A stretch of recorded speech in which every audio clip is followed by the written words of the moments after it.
Welcome back to the channel, everybody. This is another one of my year-end videos to show you where I'm at with several projects I've been working on. This one's actually the 1953 Bowman set. I have 117 cards out of the 160, and I have many of the Hall of Famers at this point. So I decided to just do a quick tabletop display, and I'll combine all the videos with all the different pictures of the cards that I have here. But I'll kind of go through this and point out some of the bigger names that I kind of see here. One of the disadvantages on the Bowman color set is that the names are not on the front of the cards, so it's hard for me to kind of show you the players and name all the names because I don't know the players this era well enough just by their image alone to be able to help you out and kind of show all the players and the names on there. But I'll kind of do my best as I kind of go through here. It starts with, these are the first segment of the cards. Like I said, I'm missing still about a fourth of the set, so these are not consecutive numbers, but they are in numerical order. So we got Davey Williams is the very first card in the set that kind of leads it off. We have Sam Jethro over here. I know this guy's name, but I'm just blanking on it at the moment, but we'll kind of go through the rest. So the first Hall of Famer we see is Phil Rizzuto. He's the first one in the set.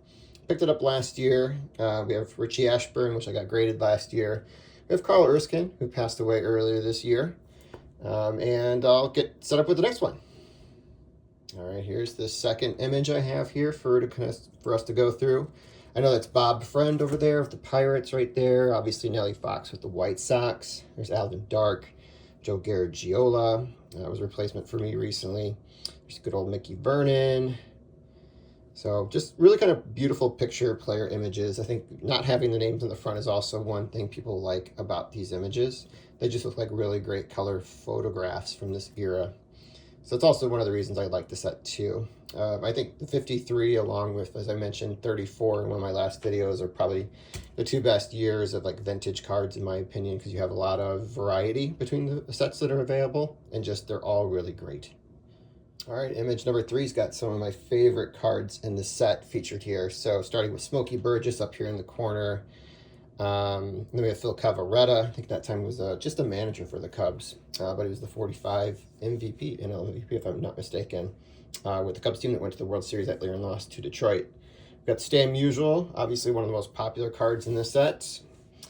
Minnie Minoso, also one of the more popular cards in the set as well. And down here in the bottom row, we also have Roy Campanella, who was one of my favorite players from this era period.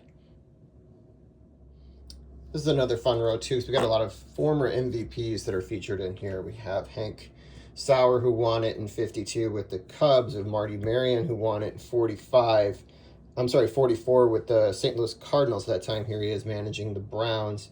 But also we have Hall of Famers Monty Irvin featured here. We also have Eddie Stanky up here as well. We have Leo Rocher, Hall of Fame manager. We have Lou Boudreau, who was, I believe, the 1948 league MVP, if I'm not mistaken. We got George Kell, Ted Kozlowski, Gil McDougall. So a lot of good players that are kind of featured here on this particular row. Here's our next row, starting off with Hall of Fame pitcher Robin Roberts. We got Charlie Grimm here, manager. And we have a lot of players throughout the years that kind of played on several different teams. And a few guys that actually have spent some time in the war, but we also wanted to point out we have Billy Pierce here, a name that comes up for Hall of Fame consideration from this era very often, and is also obviously a local legend here with the Chicago White Sox. Okay, a few more here. We got Carl Furillo. We got Ray Boone, obviously the great-grandfather of Aaron and Brett and the father of Bob Boone, longtime baseball family. And we have Ralph Kiner here, last year of Pittsburgh. Enos Slaughter. I got Jack Daniels, one of the fun names in this set. We have Joe Nuxall all the way over here. Obviously the teenage pitcher from the 1940s.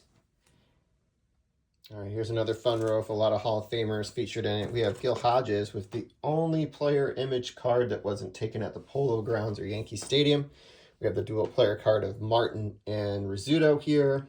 We also have Sal Maggie up here in the corner. We have Eddie Matthews down here in the corner, his 53 card, still featuring him with a Boston Braves hat, even though that was the first year there in Milwaukee. And then we have Red Shandies over here. We also have Del Enos on the corner as well. Sorry if I'm not naming every player here, but I don't know all the memories I mentioned earlier. But feel free to shout out in the comments players that you really like from your franchise that have kind of, at least in my review, have been unfortunately glossed over. Not intentionally. It's might be the first grouping that doesn't feature a Hall of Famer at this point, which is going to be the case for a little bit until we get towards the end of the set, at least with what I have currently in my collection. Very good Luke Easter there, very good slugger during his time. I believe, previously in the Negro Leagues and played with Cleveland here, featured here. I also have Whitey Lockman down here. I do have a graded card of a common up here, which I got at a really good price. I have one more of a common player too that I picked up at the Chicago Sports Spectacular in March of this year. Here's the second to last one. There's the other one I mentioned earlier. This is Bobby Morgan up here. Pictured obviously in spring training. You see a lot of pine trees behind them. Obviously something that would not have been at any of the New York ballparks at that time. We also have Al Lopez, Hall of Fame manager, featured down here, and former All-Star catcher, manager for the 59 Sox, as I've mentioned before. And we have also Early Wynn, who is the 59 AL Cy Young Award winner for the 59 White Sox. We have a couple of different great little Cleveland players featured in this grouping of cards here. As far as like Cleveland goes, I think I have two big ones left. I have Doby and Bob Feller still to acquire. Okay, as I'm doing this now, I realized I mislabeled Mickey Vernon earlier. Mickey Vernon's actually right here. It's the last card I have for the set at this point. Then we have Whitey Ford featured up here in that famous image of him looking at the baseball with the blue sky and the clouds in the background.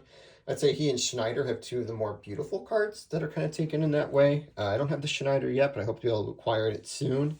And then we have Sherm Lawler. So kind of a preview for my next year goals is going to be trying to knock out most of the 53 Bowman set I still need. There's still some more high-priced items I need within the set.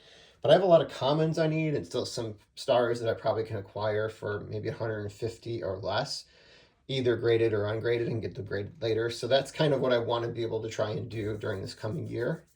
And that's it. I hope you guys enjoyed it. Real quick rundown of the set. I'm looking forward to kind of show you more of these cards as I acquire them over the course of the coming year. All right, that's it, and I'll be back soon. I think my next video is going to be kind of a countdown of my top acquisitions for this current year. It's not going to be like my top cards overall, and I'll explain more when I do that set. But I'm going to do the top acquisitions from this year, and I look forward to being back soon to share that with you. Have a great, wonderful holiday if you celebrate Christmas, and take care.